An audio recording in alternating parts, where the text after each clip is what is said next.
नन्हे कृष्ण माखन चोर। नन्हे कृष्ण, उनके भाई बलराम और उनके मित्र सारा दिन यहाँ वहां भागते और गांव में भटकते रहते। कृष्ण और उनके मित्र अपने सिर पर पानी से भरा मटका लेकर जाने वाली कन्याओं को परेशान करते थे।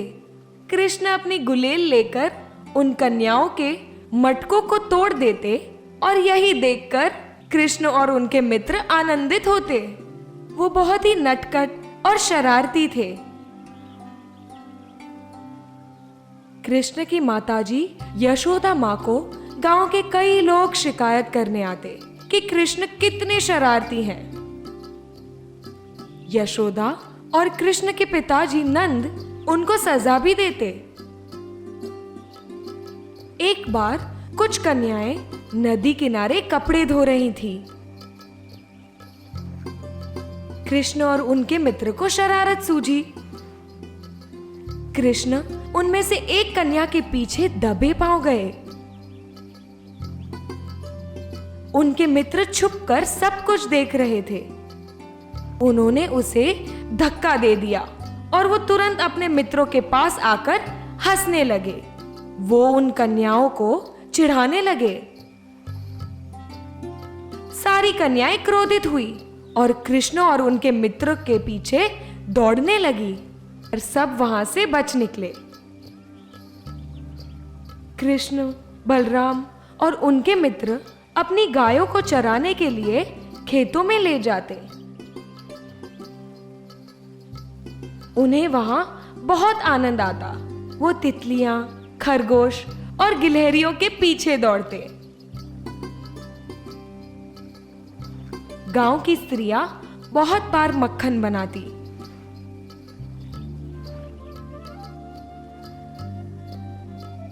कृष्ण को मक्खन अति प्रिय था। स्त्रियों के घर जाकर कृष्ण, बलराम और उनके मित्र मक्खन चुरा कर खाते।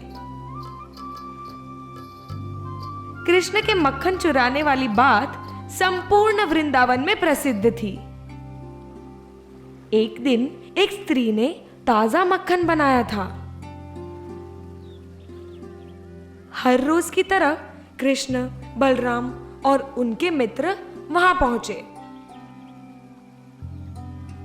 उन्होंने मक्खन चुराने का निर्णय लिया। सभी दूर से उस स्त्री को मक्खन बनाते देख रहे थे। वो उस प्रतीक्षा में थे कि कब मक्खन बन जाए और कब वो खा सके। मक्खन तैयार हो जाने के बाद उस स्त्री ने उसे अपने आंगन के एक झाड़ पर लटका दिया, क्योंकि उन्हें पता था कि कृष्ण उस मक्खन को चुराने आ सकते हैं। उन्हें उस मक्खन को सुरक्षित रखना था। कृष्ण ने अपने मित्रों से कहा, चलो मक्खन तैयार है, चलो जाकर खाते हैं। एक मित्र ने कहा, मैं नहीं आ रहा। उस स्त्री ने हमें पकड़ लिया तो वो तो जाकर हमारी माताओं को शिकायत कर देंगी। कृष्ण ने कहा, घबराओ मत, कुछ नहीं होगा, हम दबे पांव जाएंगे। पर मित्र ना माने और वहीं खड़े रहकर देखने का निर्णय लिया। कृष्ण ने अकेले जाने का साहस किया।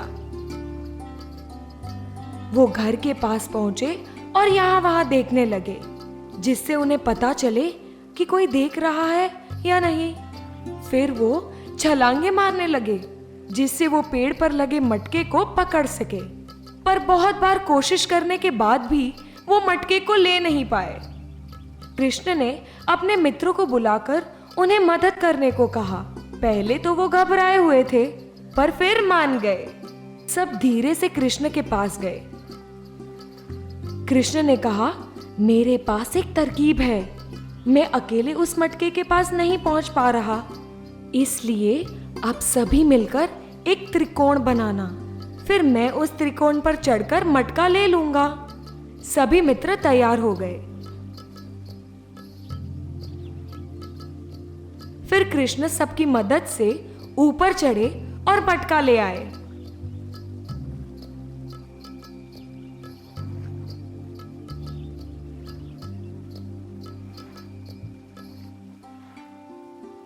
कृष्ण, बलराम और उनके मित्र ने मजे से मक्खन खाया। कुछ देर बाद वो स्त्री बाहर आई और उन्होंने सभी को माखन खाते हुए देख लिया। वो चिल्लाई और उनके पीछे भागने लगी, पर कृष्ण और उनके मित्र वहां से तेजी से भाग निकले।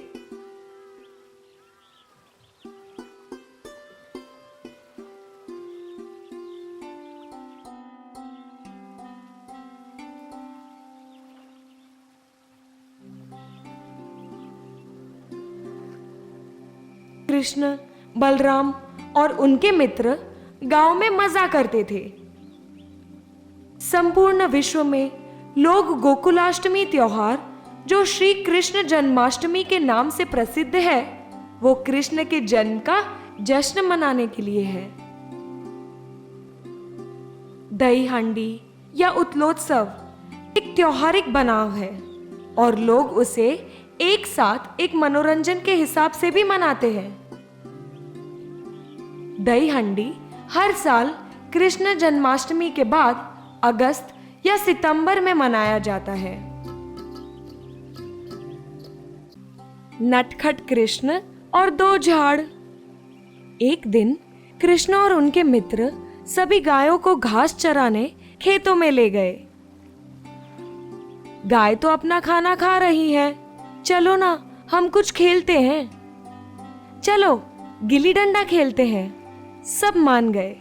उन्होंने खेलना शुरू किया।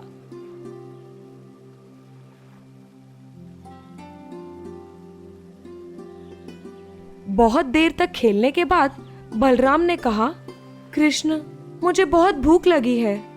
सभी मित्र भी बोले, हमें भी बहुत भूख लगी है। चिंता मत करो, मैं कुछ करता हूँ। कृष्ण ने अपना गुलेल निकालकर आसपास में आम के पेड़ पर निशाना साधा। वहां से बहुत सारे आम तोड़े और सबको दिए। सबने मजे से वो आम खाए। बलराम और दूसरे मित्रों ने कहा, हमें और भूख लगी है। कृष्ण ने कहा, पर हमने अभी तो आम खाए। बलराम ने कहा, हाँ, पर हमें अभी भी भूख लगी है। कृष्ण ने कहा, ठीक है, मेरे पास एक उपाय है। सब इकट्ठा हुए और कृष्ण ने अपना उपाय सबको बताया। सभी कृष्ण के पीछे पीछे नजदीक के एक घर के पास गए। कृष्ण ने अपने मित्रों को वहीं खड़े रहने को कहा। फिर यहाँ वहां देखा कि कहीं कोई देख तो नहीं रहा ना। फिर घर के अंदर दबे पांव गए और मक्खन का मटका चुरा कर बाहर ले आए। लो, ये लो, तुम ये खा सकते हो। सभी ने मक्खन का आनंद उठाया। थोड़ी देर बाद उसी घर की स्त्री ने कृष्ण और सभी मित्रों को मक्खन खाते हुए देख लिया। वो सब पर क्रोधित हुई और बोली, ये क्या कर रहे हो? फिर से मक्खन चुरा रहे हो? इस बार मैं तुम्हें नहीं छोड़ूंगी। वो कृष्ण और उनके मित्रों के पीछे भागी।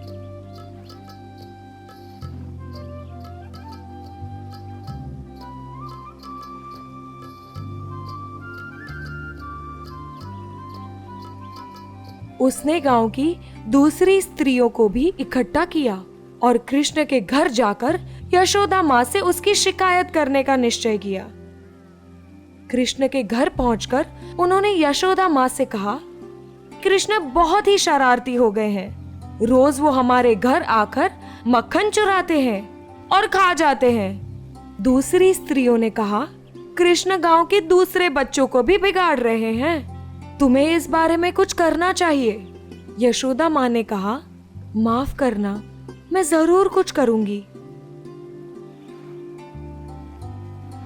सबके जाने के बाद यशोदा माँ ने कृष्ण को बुलाया। वो बहुत ही क्रोधित थी, इसीलिए कृष्ण पर चिल्लाई। वो कृष्ण को मारने के लिए उनके पीछे दौड़ी, पर कृष्ण वहां से भाग गए। यशोदा माँ भी उनके पीछे पीछे दौड़ी और इस बार उन्हें पकड़ लिया और कहा, अब मैं तुम्हें सजा दूंगी। उन्होंने एक रस्सी ली और कहा, मैं तुम्हें इस झाड़ से बांध दूंगी, यही तुम्हारी सजा होगी। पर कृष्ण वापस वहां से बच निकले।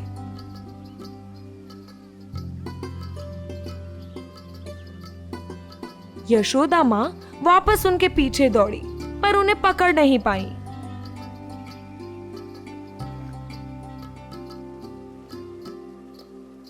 अंत में वो थक कर बैठ गईं। अपनी माता को थका और हारा देख कृष्ण सामने से यशोदा माँ के पास गए और कहा, मुझे माफ करना, लो ये रस्सी लो और मुझे बांध लो, इस बार मैं नहीं भागूंगा। यशोदा माँ ने कृष्ण को बांधने की कोशिश की, पर रस्सी बहुत ही छोटी थी, इसीलिए उन्होंने कृष्ण को एक खरल से बांध लिया। अगर कृष्ण हिलते तो खरल के हिलने से आवाज आती, क्योंकि खरल बहुत ही भारी था। कृष्ण के मित्र उनको दूर से देख रहे थे।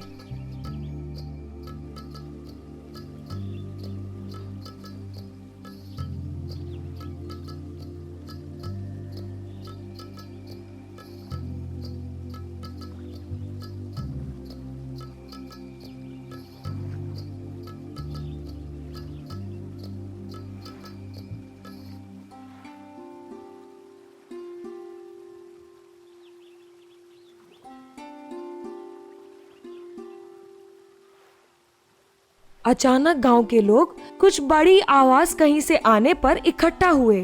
वो ये देखने आए कि क्या हो रहा है। उन्होंने देखा कि नन्हे कृष्ण उस बड़े खरेल को घसीटते हुए दो झाड़ की ओर जा रहे थे।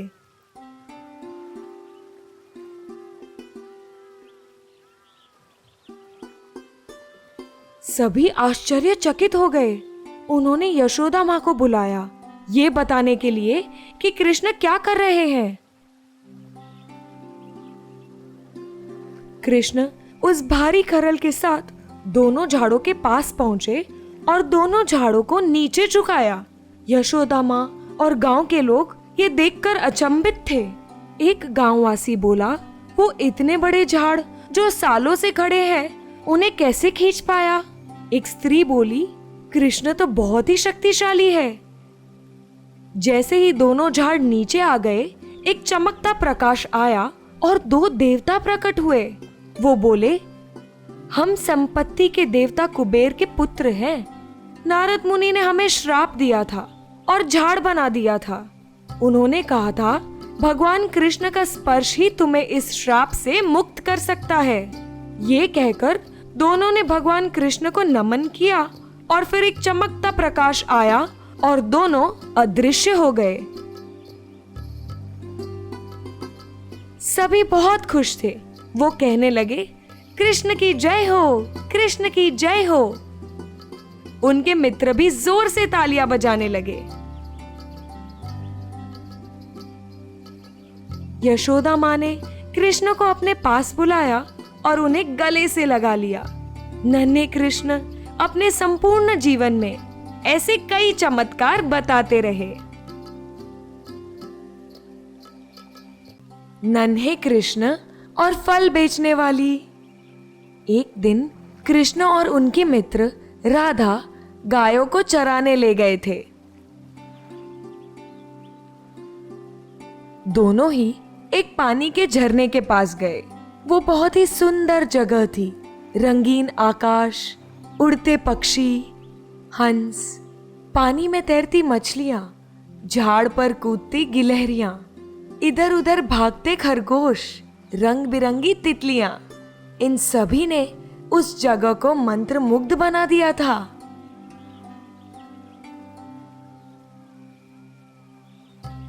गाय खेतों में अपना समय अच्छे से बिता रही थी। कृष्ण, देखो ना, कितनी सुंदर जगह है ना? हाँ राधा, सच्ची बहुत ही सुंदर जगह है।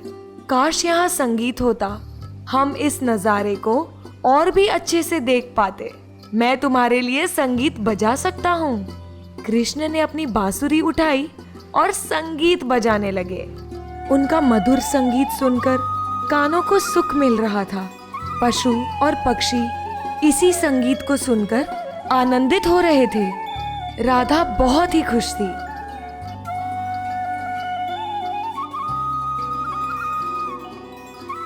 थोड़ी देर बाद उन्होंने वापस घर जाने का निर्णय लिया। जंगल से पार होकर वो अपने गांव गए। राधा ने कृष्ण को अलविदा कहा और दोनों अपने अपने रास्ते निकल पड़े।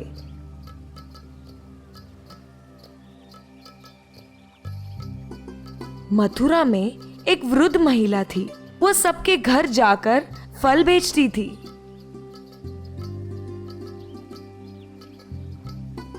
गांव के लोगों से उन्होंने कृष्ण और उनके साहसों के बारे में बहुत कुछ सुना था। इसीलिए उन्होंने कृष्ण के घर जाकर उनसे मुलाकात लेने का निर्णय लिया।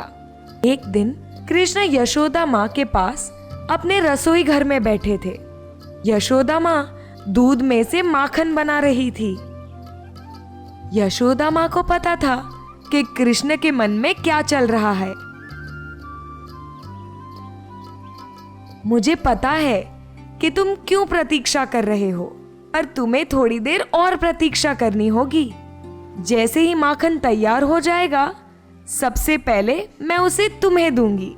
अभी ही एक महिला का आवाज आया, आम, ताजे ताजे आम। कृष्ण दौड़ते हुए देखने गए कि कौन आया है।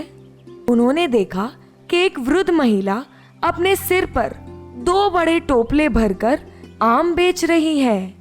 नंद वहां बाहर आंगन में ही बैठे थे और उन्होंने उस महिला को आवाज दिया। यशोदा भी बाहर आ गई ये देखने के लिए कि कौन आया है। वृद्ध महिला कृष्ण के घर के पास गई। वो जैसे ही घर के पास गई, संपूर्ण घर में आम की ताजी खुशबू फैल गई। वृद्ध महिला नीचे बैठ गई और उन्होंने अपनी टोपलियों को भी नीचे उतारकर अपने पास रख ली। कृष्ण बहुत ही उतावले हो रहे थे कि कब उन्हें वो ताजा ताजा आम खाने मिलेंगे। पहले के जमाने में लोग सामान लेने के बदले ऐसा नहीं देते थे, बल्कि दूसरा सामान देते थे, जिसे वस्तु विनिमय प्रणाली भी कहा जाता है। तभी कोई भी सामान के बदले अनाज दिया जाता था या फिर खेतों में उगने वाली कोई भी एक वस्तु दी जाती थी। नंद अंदर गए और एक टोपली भरकर अनाज बाहर ले आए। उन्होंने वो टोपली वृद्ध महिला के सामने रखी और कहा, क्या ये एक टोपली अनाज आपके एक टोपली आम के बराबर है? वृद्ध महिला तो इस सौदे से बेहद खुश थी। वैसे तो लोग मुझे इन आम के बदले सिर्फ आधा टोपला अनाज देते हैं, पर आप बहुत ही दयालु हैं। मैं बहुत ही खुश हूँ। मैं आपके अनाज के बदले मेरी एक टोपली आम देने के लिए तैयार हूँ। कृष्ण अपने पिताजी के इस सौदे को बहुत ही अच्छे से देख रहे थे। भले ही वो छोटे थे, पर उन्हें ये बात समझ में आ गई थी कि आम लेने के लिए अनाज की जरूरत होगी। उन्हें अपने दम पर सौदा करके आम खरीदना था। वो घर के अंदर भागते भागते गए। अपने हाथों में जितना अनाज भर सकते थे उन्होंने भरा। मुट्ठी एकदम कसकर पकड़ी, जिससे अन्न का एक भी दाना नीचे न गिर पाए। और फिर वो वृद्ध महिला के पास भागते भागते आए और उनके सामने अपने दोनों हाथ रख दिए। पहली बार वृद्ध महिला ने कृष्ण को अच्छे से देखा। कृष्ण की काली आंखें और हास्य से वो मंत्रमुग्ध हो गई।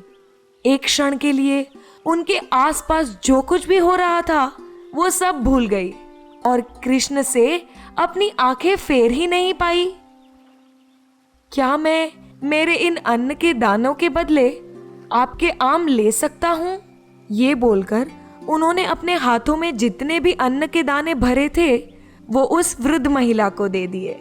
उनके नन्हे नन्हे हाथ कुछ ही दाने उठा पाए। ये देखकर उन्हें समझ में आ गया कि ये दाने आम खरीदने के लिए काफी नहीं है और इसीलिए वो दुखी हो गए।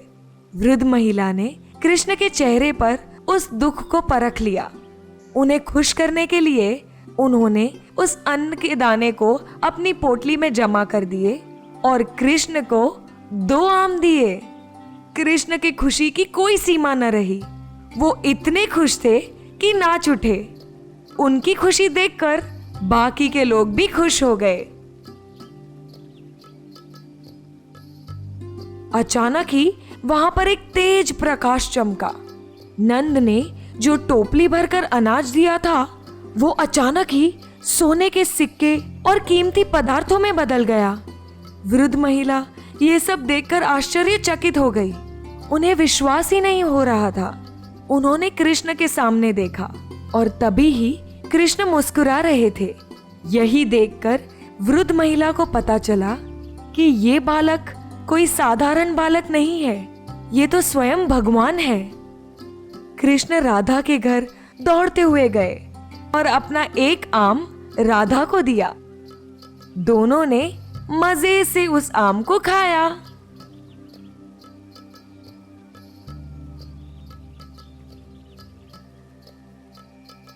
कृष्ण और अरिष्टासुर। एक दिन कृष्ण, राधा, बलराम और उनके मित्र गायों को चराने लेकर गए थे। कृष्ण, देखो कितने सारे लोग हमारे गांव आ रहे हैं। हाँ राधा, ये सभी हमारे गांव में होली मनाने आ रहे हैं। हाँ, होली, हम सब खूब मजे करेंगे। उसी रात को बहुत सारे गांव वाले इकट्ठा हुए।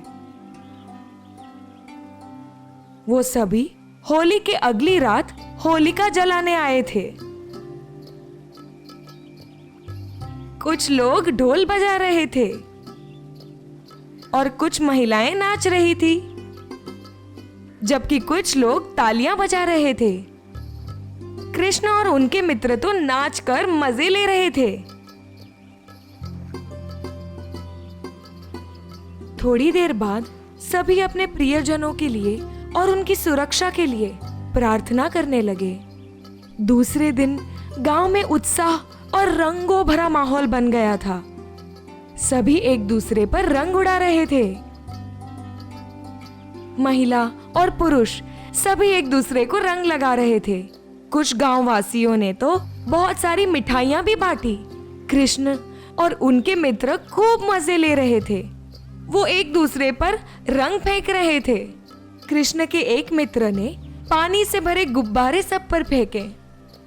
कृष्ण और बलराम दोनों ने पानी से भरी पिचकारी ली, उसमें रंग भरा और राधा और उनके मित्र पर उड़ाया। उन्होंने कुछ रंग एक दूसरे के चेहरे पर भी लगाया। यशोदा माँ ने कुछ मिठाइयाँ कृष्ण और उनके मित्रों को भी दी। सभी ने वो मिठाइयाँ भी खाईं। संपूर्ण गांव उत्साह और आनंद से भर चुका था। पर तभी ही अचानक कुछ लोगों के चिल्लाने की आवाज आई। बचाओ, हमें बचाओ। लोग यहाँ वहां भाग रहे थे। क्या हुआ? सब इतने घबराए क्यों हैं? और ये सब भाग क्यों रहे हैं? क्या बताएं, एक बड़ा मोटा सांड हमारे गांव की ओर भागता चला आ रहा है और उसके रास्ते में जो कुछ भी आ रहा है वो उसे नष्ट कर रहा है। जब उन्होंने देखा तो एक बड़ा मोटा सांड गांव की ओर भागता हुआ आ रहा था और अपने रास्ते में आती हुई हर चीज को वो नष्ट कर रहा था। उसने झाड़ों को तोड़ा और कई छोटी छोटी झोपड़ियों को भी तहस नहस कर दिया था। उसने गायों को डराकर वहां से भगा दिया था और कितनी सारी बैलगाड़ियों को तोड़ दिया था। कृष्ण, तुम्हें कुछ करना ही होगा। तुम्हें हमारे गांव को बचाना ही होगा। जी माते, उस सांड को तो मैं देख लूंगा। कृष्ण तुरंत ही उस सांड की ओर भागे और उसके रास्ते में जाकर वहीं रुककर खड़े रह गए। कृष्ण ने उस सांड के साथ लड़ाई शुरू कर दी। अंत में उन्होंने उस सांड को अपने सींग से पकड़ा और उसे जमीन पर पछाड़ दिया। जैसे ही वो सांड जमीन पर गिर गया, वहां पे एक तेज प्रकाश आया और प्रकाश से अरिष्टासुर राक्षस बाहर निकला। अरिष्टासुर को कृष्ण के मामा कंस ने कृष्ण को मारने के लिए भेजा था। अरिष्टासुर ने कृष्ण को लड़ने के लिए चेतावनी दी। ओ छोटे बच्चे, आकर मेरे साथ लड़ाई करो, नहीं तो मैं तुम्हें मार दूंगा। कृष्ण वहीं खड़े हंसते रहे और उन्होंने कहा, देख लेंगे कि कौन मरता है और कौन नहीं। दोनों के बीच में एक घमासान युद्ध शुरू हो गया। अरिष्टासुर ने उसकी तलवार निकाली और कृष्ण पर आक्रमण किया, पर कृष्ण ने उसकी तलवार को तोड़ दिया और फिर दोनों अपने हाथों से ही एक दूसरे से लड़ते रहे। अंत में कृष्ण ने अरिष्टासुर को हरा दिया। हे भगवान कृष्ण, मुझे माफ कर दीजिए। मैंने मेरे गुरु भगवान बृहस्पति की बातों का आदर और सम्मान नहीं किया, इसीलिए उन्होंने मुझे श्राप दिया और राक्षस बना दिया। तुम्हारे मामा कंस ने मुझे तुम्हें मारने के लिए यहाँ भेजा था। मुझे माफ कर दीजिए। आगे से मैं तुम्हें कभी भी परेशान नहीं करूँगा। मुझे लगता है कि तुम्हें तुम्हारी गलती का एहसास हो गया है। जाओ, मैं तुम्हें माफ करता हूँ। अरिष्टासुर ने अपना मस्तक कृष्ण के सामने झुकाया और उनकी प्रार्थना की। ये देखकर सभी गांववासी बहुत खुश हो गए। सभी ने होली खेलना वापस शुरू कर दिया।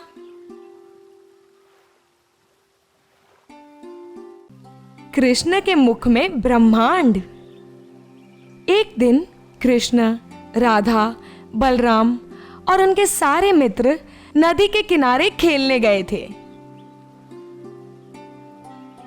सबने एक के बाद एक नदी में डुबकियां लगानी शुरू कर दी। राधा बैठी थी, वो सबको देख रही थी। सभी बच्चे तैर रहे थे और एक दूसरे पर पानी फेंक रहे थे। राधा भी उन लोगों को मजे लेते हुए देखकर खूब खुश हो रही थी। कृष्ण ने राधा पर पानी उड़ाया। राधा भीग गई और गुस्से में आ गई। कृष्ण पानी में से बाहर आए जिससे वो राधा का गुस्सा दूर कर सके। राधे, गुस्सा क्यों होती हो? तुमने मुझ पर पानी उड़ाया। ठीक है ना, मैं तो सिर्फ मजे कर रहा था। अच्छा बाबा, माफी मांगता हूँ। मुझे बताओ, तुम्हें मनाने के लिए मैं क्या कर सकता हूँ? मेरे लिए संगीत बजाओ। कृष्ण ने अपनी बांसुरी निकाली और उसे बजाने लगे। बलराम और दूसरे मित्र भी पानी से बाहर आ गए और कृष्ण के पास बैठ गए। सभी संगीत के मजे ले रहे थे। थोड़ी देर बाद, चलो ना कृष्ण, अब खेलते हैं। पर क्या खेलेंगे? मैं तुम्हें एक नया खेल बताती हूँ। वहां दूर एक आम का पेड़ दिख रहा है, तो उसमें से जो पहला आम तोड़ कर लाएगा वो जीत जाएगा। कृष्ण के मित्र झाड़ पर पत्थर फेंकने लगे जिससे वो कोई आम तोड़ सके। बलराम ने भी वही करना शुरू कर दिया, पर कृष्ण ने अपनी बैचकी उठाई, निशाना साधा और आम तोड़ दिया। कृष्ण का निशाना एकदम सही जगह पर लगा। वो पत्थर से आम गिर गया। कृष्ण उस आम की ओर भागे और उसे उठा लिया। फिर वो राधा के पास गए और उन्होंने वो आम राधा को दिया। राधा खूब खुश हुई। ये ठीक बात नहीं है, तुम हमेशा जीत जाते हो। चिंता मत करो, हम सब मित्र हैं ना, आगे से मैं तुम्हें जीतने दूंगा। कृष्ण ने अपनी बैचकी उठाई और दूसरे आम तोड़ने लगे और सारे आम अपने मित्रों को दिए। सभी ने आम मजे से खाए। थोड़ी देर बाद उन्होंने घर जाने का निर्णय लिया। घर की ओर चलते समय वो अचानक ही रुक गए और झुके और नीचे से मिट्टी उठाई। मिट्टी उठाकर उन्होंने सारी मिट्टी अपने मुंह में भर ली। ये देखकर सभी ही आश्चर्यचकित हो गए। कृष्ण, ये तुम क्या कर रहे हो? कृष्ण, तुम्हारे मुंह में से ये मट्टी बाहर फेंको। कृष्ण, मट्टी फेंको। पर कृष्ण वहीं खड़े रहे और उनके मुख पर खुशी थी। बलराम दौड़ते दौड़ते अपने घर की ओर बढ़े। उन्होंने यशोदा माँ को सब कुछ बताया। दोनों बलराम और यशोदा माँ दौड़ते दौड़ते वापस कृष्ण के पास आए। कृष्ण, ये तुम क्या कर रहे हो? बेटा, जवाब दो। पर कृष्ण ने कोई जवाब नहीं दिया। वो तो सिर्फ हंसते रहे। कृष्ण, तुम अपना मुंह क्यों नहीं खोल रहे? कृष्ण, मैंने कहा ना, अभी के अभी अपना मुख खोलो। कृष्ण ने अपना मुख खोला। सब आश्चर्यचकित थे। मुख के अंदर कोई मिट्टी नहीं थी, बल्कि संपूर्ण ब्रह्मांड था। सूर्य, चंद्रमा, तारे, आकाश, आकाशगंगा, समुद्र, पर्वत, नदी, सब कुछ दिखाई दे रहा था।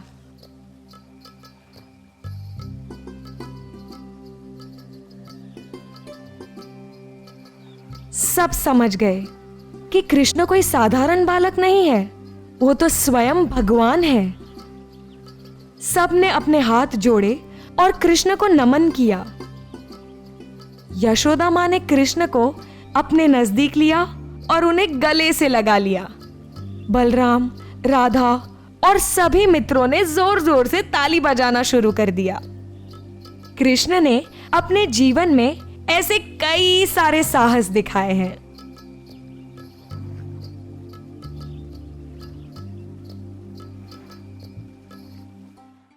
दोस्तों, अगर आपको ये वीडियो पसंद आया हो तो इस वीडियो को लाइक कीजिए, शेयर कीजिए और हमारे चैनल को सब्सक्राइब कीजिए और बेल आइकन दबाना मत भूलना।